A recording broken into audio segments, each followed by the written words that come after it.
Hello mga mams ko. So, ito nga yung kaganapan sa akin ng isang linggo. Kaya wala akong upload sa inyo.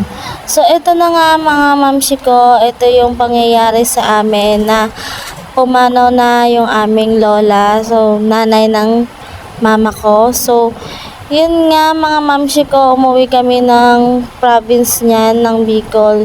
Kasi nga bigla ang nangyari. So, yun, hindi kami, masakit man sa amin ang pangyayari pero kailangan namin tanggapin kasi alam namin na nahihirapan na rin siya at gusto niya rin makapiling yung aming lolo.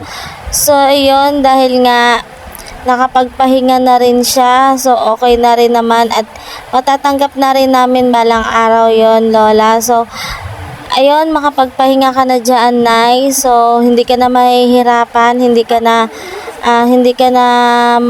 masasaktan sa mga nangyayari sa buhay mo nung ikay nabubuhay pa.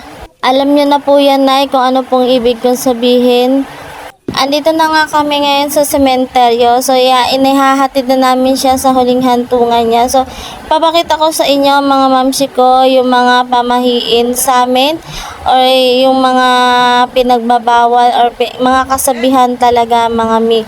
So, ito na nga, itinawid na nga yung mga bata para sabi sa huling hantong kailangan itawid yung mga bata. So, ayun mga mamsi ko, nagpapaalam na kami sa lola ko, sa nanay namin. So, wala akong masyadong masabi mga mamsi ko dahil ako'y nagdadalamhati pa mga mamsi ko. Pero, masasabi ko sa inyo, salamat sa mga turo nyo sa amin noon nung kayo nabubuhay pa, nung kami mga bata pa. Salamat po sa pagpapalaki nyo sa amin na may respeto tsaka may mga disposisyon sa buhay.